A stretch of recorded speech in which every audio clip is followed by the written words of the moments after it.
Hola, una vez más, bienvenidos a un nuevo encuentro de este tema tan interesante como es la astrología. Vimos en las últimas dos charlas una introducción a los aspectos. Los aspectos eran el eslabón que no faltaba para interpretar un tema o carta natal.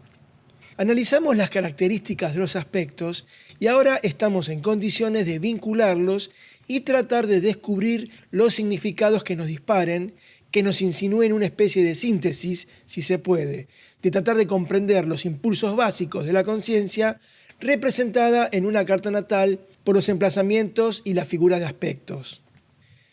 Tenemos que tener muy presente lo siguiente antes de adentrarnos en este estudio. En el momento del nacimiento, como hemos visto, la carta representa la instantánea del cielo, la posición astrológica para ese momento preciso. Es un instante aparentemente congelado del tiempo, pero al igual que el universo mismo, el psiquismo es un hecho dinámico de transformación, no es algo estático, está sometido a un cambio constante. Ni hablar si vemos como los planetas transpersonales, que actúan como principio integrador mediante los tránsitos, nos empujan a ese cambio dinámico que transmuta la rigidez del yo. Y cuando hablo del yo, me estoy refiriendo a la personalidad, a la máscara, cuando aspectan a un planeta personal, socavando la imagen que tenemos de nosotros mismos y que en definitiva estamos hablando de una imagen que tampoco es real y nos damos cuenta que no somos lo que creemos ser o creíamos ser. En el mejor de los casos, es tan solo una pequeña parte. Hay que tener presente y preguntarnos, cuando abordamos un tema natal, ¿hacia dónde vamos? ¿Qué estamos buscando nosotros con este estudio astrológico? ¿Con cuánta seriedad afrontamos este conocimiento? Porque en definitiva, esta misma intención de búsqueda en uno será transferida al consultante en una charla. Se puede, trabajar con lo que se dice la imagen mágica de la persona, que no es más que enfatizar y vestir al yo inferior, a la personalidad, a la máscara, adornándolo con atributos y destacar lo maravilloso que es, llenándolo de cualidades gratificantes que no hacen más que inflar a ese yo, que en definitiva es temporal. Pero, ¿cuál sería el sentido de esto, si es que lo tiene? ¿Satisfacer las necesidades de las personas como un hecho de curiosidad cuando abordamos este tipo de estudio astrológico y ser, como complaciente con ello? Es como ir a una terapia y no salir movilizado. Supuestamente, en una buena terapia, uno descubre cosas, como pelando la capa de una cebolla, que después lo movilizan y nos hacen reflexionar y crecer. Este punto es muy importante y creo que merece una profunda reflexión.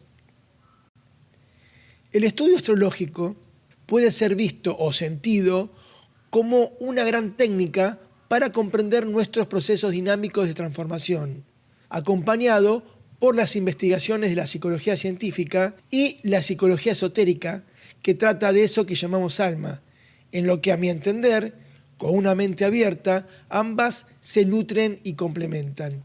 Porque justamente la palabra psicología, como expliqué en otra charla, es el estudio del alma. Recuerda que psique significa alma y logos conocimiento. Entonces, este tipo de estudio debería estar enfocado aquí, en esto que llamamos alma. Hay muchas maneras de interpretar una carta, pero básicamente en el estudio astrológico se percibe un dualismo muy marcado en esta situación. Se crea esta división entre el bien y el mal, entre espíritu y materia, el intelecto y las emociones, entre planetas buenos y planetas malos, producto de una visión incompleta y antigua, por tanto dual, que apunta a dividir en lugar de integrar.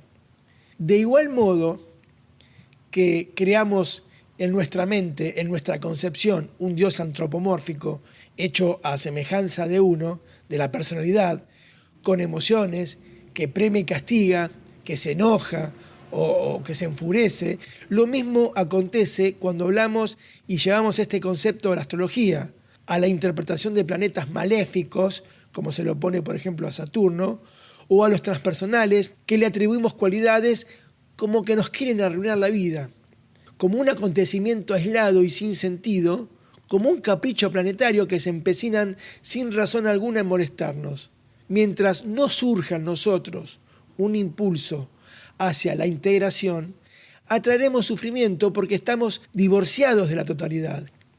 Si me identifico con una pequeña parte de la conciencia y mando al sótano otras, estas me actúan como hado, como destino, y cuanto más me aferro a esa imagen fragmentada de mí mismo, más sufro el proceso de integración. Recuerda que el mundo es tu reflejo y lo que sentimos como caos es resultado de una visión incompleta. Vemos los hechos que nos suceden como cosas aisladas.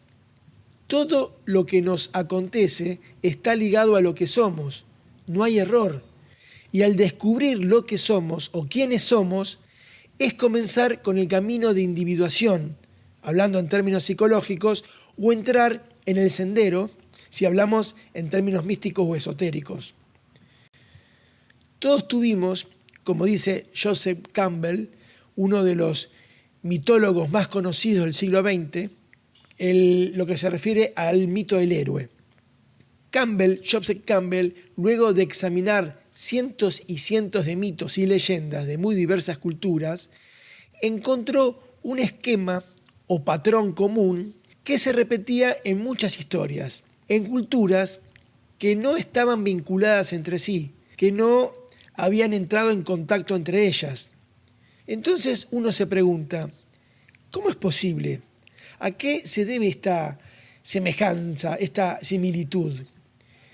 Jung, estudiando el inconsciente, manifiesta que hay un inconsciente colectivo, el cual representa símbolos o patrones comunes que llamó arquetipos. Estos arquetipos no son adquisiciones individuales, sino comunes a todos. Jung también los describió como imágenes instintivas. Psicológicamente, el arquetipo, como imagen del instinto, es una meta espiritual buscada por toda la naturaleza del hombre.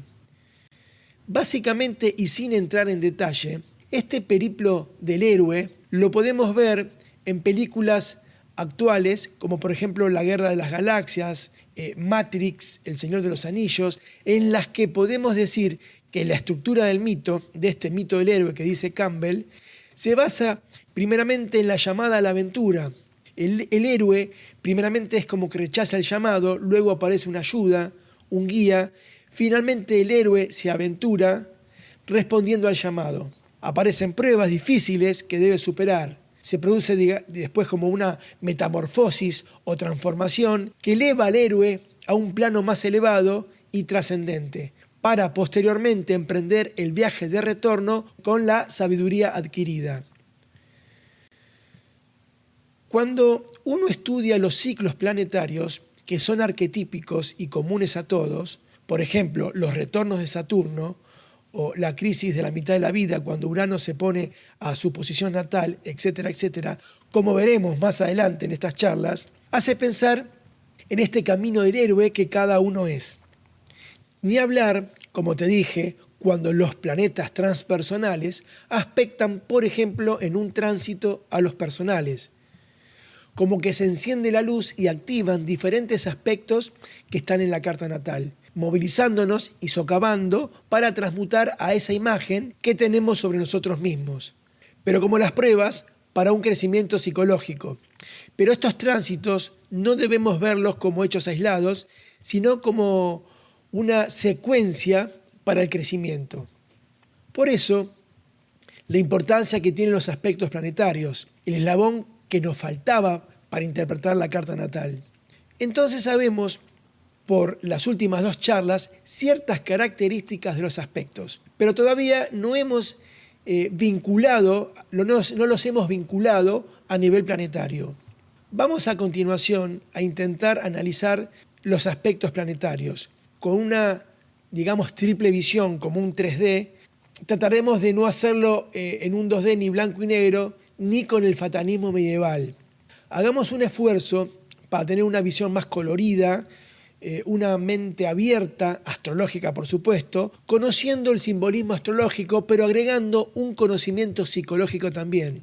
Asimismo, introducir un factor alquímico en la interpretación, que nos lleve a un entendimiento más profundo, dejando atrás el determinismo y ver en todo caso que el aparente caos es solamente el paso hacia el camino de integración, hacia la totalidad y, como alquimistas, trataremos de transmutar el plomo en oro.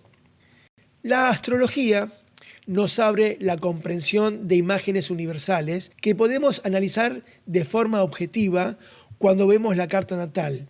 La carta no es un proceso estático, todo lo que existe evoluciona, te irás dando cuenta a medida que avancemos, que como dice Dan Rudyard, la astrología es un estudio de los procesos cíclicos. Y aquí me voy a detener antes de comenzar con los aspectos con un punto fundamental para este estudio. Y lo voy a reiterar, fundamental. Estamos viendo hasta aquí un tipo de interpretación astrológica. Este curso que está siguiendo tiene por nombre Astrología de la Personalidad. La parte primera fue la introducción y los planetas en los signos. La segunda parte se habló de los planetas en las casas. Y ahora, esta tercera parte, estamos hablando de los aspectos planetarios. A través del curso, que si bien está basado en el desarrollo de la personalidad, traté y trato de incorporar lo impersonal para hacer foco en lo transpersonal y mediante un zoom imaginario tratar de comprender con otra perspectiva más amplia este estudio. Voy a explicar esto.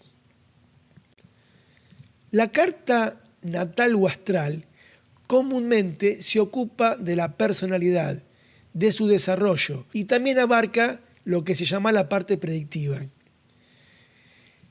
Este punto o desarrollo o enfoque astrológico podemos decir que es la astrología ortodoxa. Hay astrólogos que se enfocan en la parte más predictiva y otros en el desarrollo de la parte más personal. Pero la cuestión es que estamos hablando siempre de la personalidad. Y la personalidad es temporal y finita.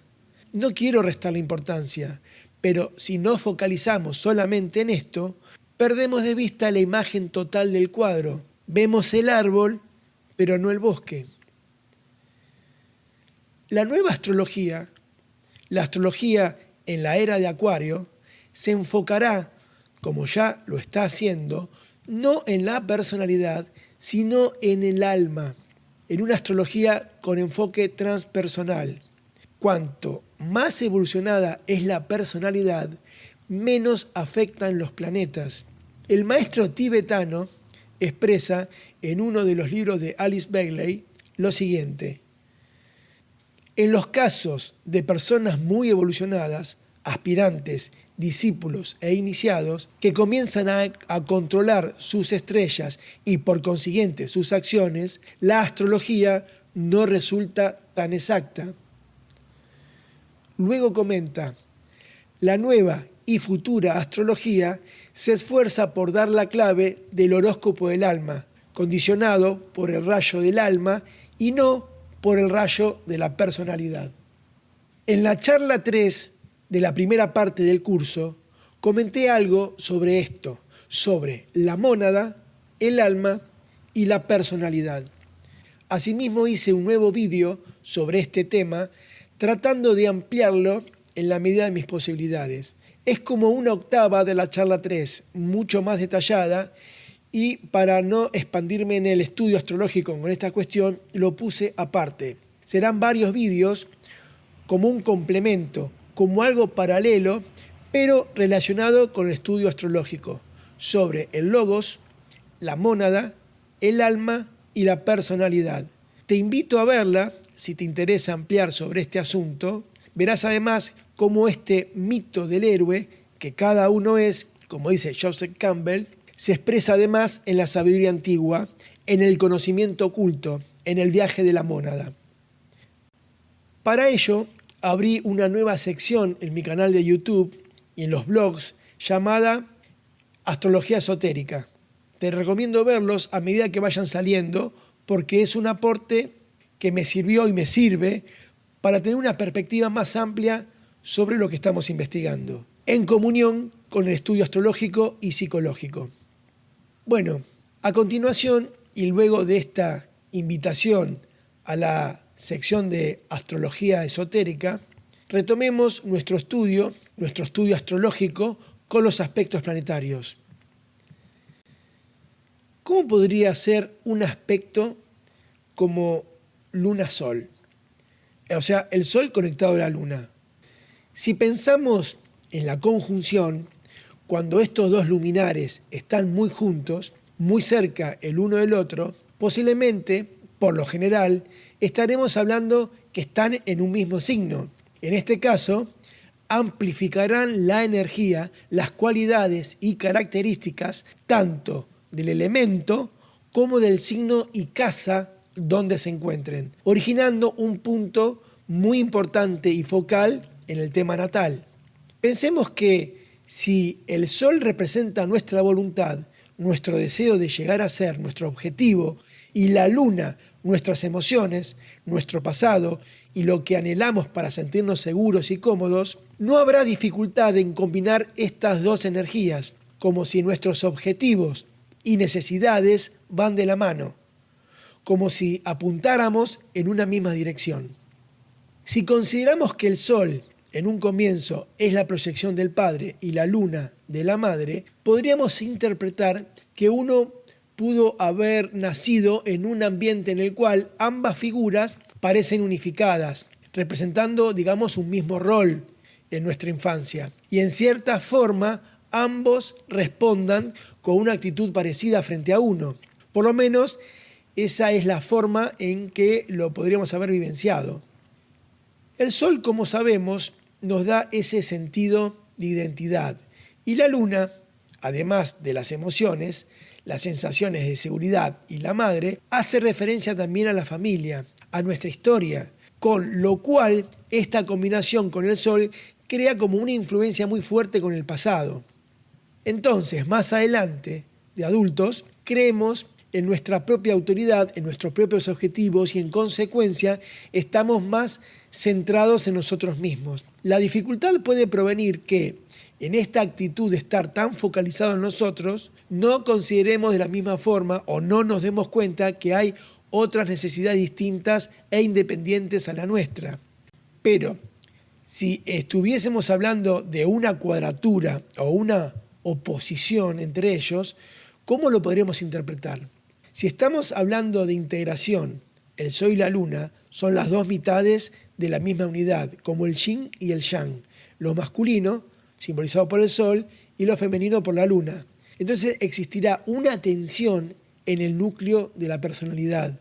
En el caso de la oposición, seguramente optaremos por uno de los dos polos en lugar de integrarlos. En consecuencia, al no estar integrados, tanto la energía creativa como los deseos de seguridad emocional se afectarán mutuamente. Si mis sentimientos y emociones, si mi actitud emocional que representa la Luna inhiben la expresión de mi creatividad, posiblemente no me sienta muy a gusto conmigo mismo. Podemos sintetizar diciendo que hay un conflicto entre las emociones y mi voluntad. De hecho, si mi voluntad está inhibida, eso produce indecisión y esta genera un vacío, un hueco que hay que llenar y nos empuja a buscar fuera de nosotros mismos algo o alguien que lo llene. La integración armoniosa de estos dos principios es lo que describían los alquimistas en su coniunctio o matrimonio sagrado. La palabra coniunctio es un término alquímico que significa unión. Es un símbolo de unión interior, pero además también es la imagen interior que tenemos de unión con otro ser humano.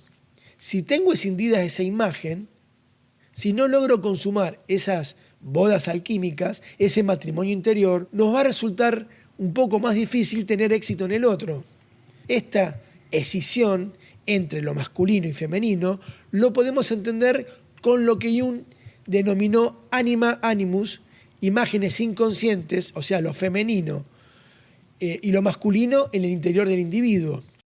Anima siempre hace referencia a lo femenino, significa alma, y animus a lo masculino y significa viento, aliento o espíritu. Jung decía que dentro de cada hombre está la imagen de la mujer interior. Asimismo, dentro de cada mujer está la imagen del hombre y la existencia del ánima, animus, en el interior de cada persona, da testimonio de la integridad de cada individuo.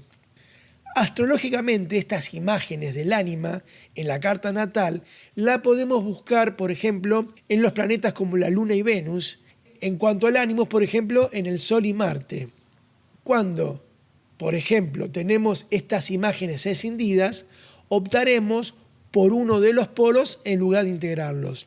Por ejemplo, en una mujer dominada por la imagen del animus, irá convencida por el mundo pensando que los hombres están empeñados en dominarla, sin darse cuenta que en realidad la domina ese hombre inconsciente que lleva en su interior. Por el contrario, un hombre dominado por el ánima, además de la variabilidad de su humor y susceptibilidad, presentará una dificultad al enfrentarse, por ejemplo, a los conflictos. El ánima lo llevará a un confuso mundo emocional.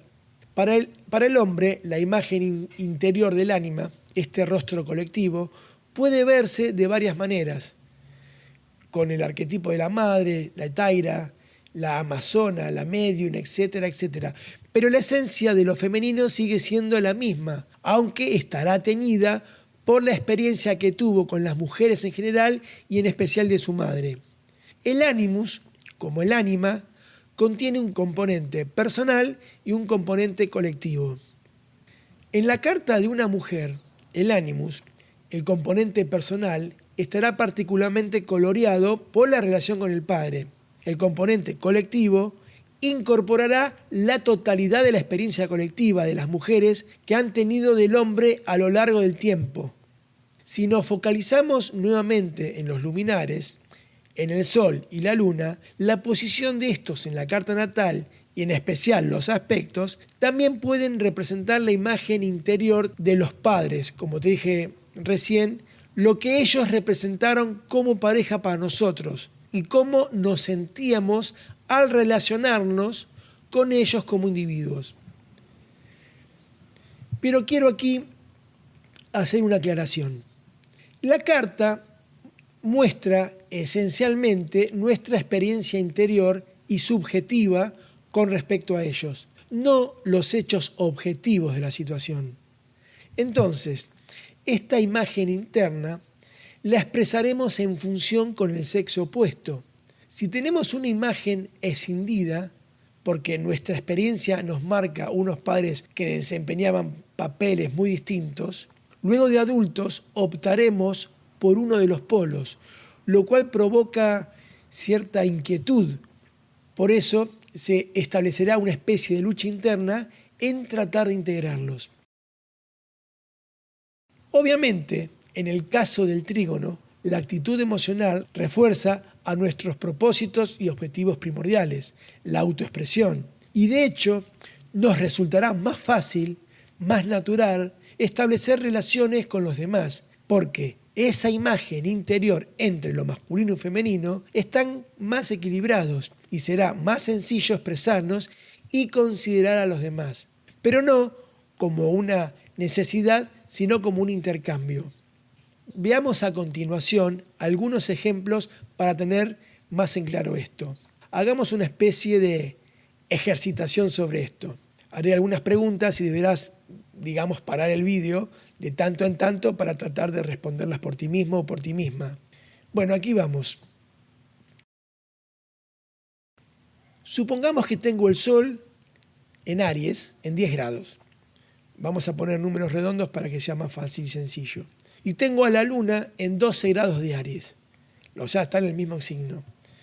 Pregunto, ¿qué tipo de aspecto es y qué te sugiere el aspecto?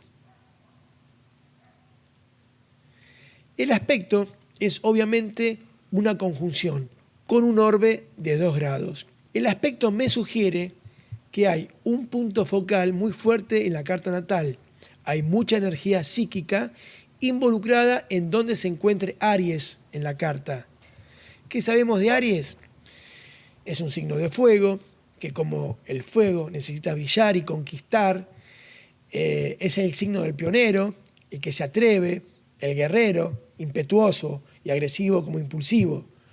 Bueno, se podría seguir hablando, pero con esto alcanza para señalar el concepto, ya que estas características estarán amplificadas en la casa donde Aries se encuentre, donde se encuentre y en la cúspide de donde se encuentre Aries. Y como mi voluntad creativa, simbolizada por el Sol, y mis emociones y anhelos de seguridad, simbolizada por la Luna, están como de la mano, entonces amplificará esta imagen ariana. La voluntad, simbolizada por el Sol, querrá emprender y la Luna se sentirá segura cuando las cosas se ponen en marcha. En ese ámbito de la carta seremos muy vitales, querremos ponernos a prueba, ser como osados e imponer nuestros deseos. Supongamos ahora, acá viene otra pregunta, que el Sol, que el aspecto Sol-Luna lo tengo en cuadratura, está escindido. Por ejemplo, sigamos con Aries, tengo el Sol a 10 grados, como dije, a 10 grados de Aries, y la Luna se encuentra en 14 grados de Cáncer. Es una cuadratura con 4 grados de orbe. Entonces, ¿qué te sugiere esto? Sugiere entonces que hay una parte que es arriesgada, que quiere ponerse a prueba, que quiere competir, y otra, en contradicción, quiere buscar la seguridad afectiva y está como más relajada. De hecho, produce una confrontación entre ambas subpersonalidades, una confrontación interna. Es como que una parte dice, quiero hacer algo, quiero ir, quiero arriesgarme, y otra no, está más temerosa y pendiente de la seguridad, inhibiendo de alguna manera la acción. ¿Se entiende el concepto? Vamos con uno más. Y continuaremos ya que estamos con el Sol en Aries en 10 grados. Entonces pongamos, por ejemplo, a la Luna en Leo en 15 grados, para hacer un trígono con 5 grados de orbe. Sabemos que ambos signos son de fuego, y como el fuego, necesitan brillar y expandirse. Ambos están en el mismo elemento. Es como que el Sol en Aries dirá, voy a conquistar, voy a emprender nuevos caminos. Y la Luna, con su majestuosidad emocional, en el signo de Leo, expresará, ok, hazlo a lo grande. La Luna se sentirá segura con el impulso ariano, amplificando el dramatismo y la generosidad propia de Leo. Ambas subpersonalidades fogosas se complementan. No hay disparidad entre la voluntad y la seguridad. Claro está que con tanto fuego podríamos abrumar y quemar a los demás. Finalmente, y para ir cerrando los aspectos de ambos luminares, podríamos verlos en oposición. Sigamos con el mismo ejemplo del Sol en 10 grados de Aries, y obviamente el signo opuesto a Aries es Libra, así que pongamos a la Luna aquí en 16 grados del signo de Libra. Entonces sería un orbe con 6 grados. ¿Qué nos sugiere este aspecto? Siempre la oposición genera tensión, como si ambos están tirando en los extremos de una soga, cada uno para su lado sin ponerse de acuerdo. Generalmente este aspecto induce a la proyección. Aquí tenemos el impulso decidido del guerrero ariano que confronta con la vacilación propia de Libra, buscando el equilibrio y la armonía. Para hacerlo más sencillo, imagínate los dos personajes de la mitología. Aries por un lado, que es el dios de la guerra, quiere precipitarse a la acción y a la aventura, está totalmente decidido en lanzarse, y por otro tenemos, si bien Afrodita tiene que ver con Venus, pongamos a la Luna como medio disfrazada de Afrodita. ¿Qué le diría? ¿Te parece, Ares? Me veo confundida. Este impulso tan audaz que tienes me genera muchas dudas. ¿Por qué no nos tomamos un tecito y lo pensamos? Y obviamente el Sol en Aries le dirá, no, me enferma tu indecisión y la falta de audacia. Déjame tranquilo y no te metas en mis decisiones, no trates de detenerme, déjame en paz. Pero Ares, diría la Luna, Justamente la paz y la armonía es lo que busco. ¿Por qué no charlamos? No, déjame ser y no te metas y bla, bla, bla, bla, bla, bla, bla.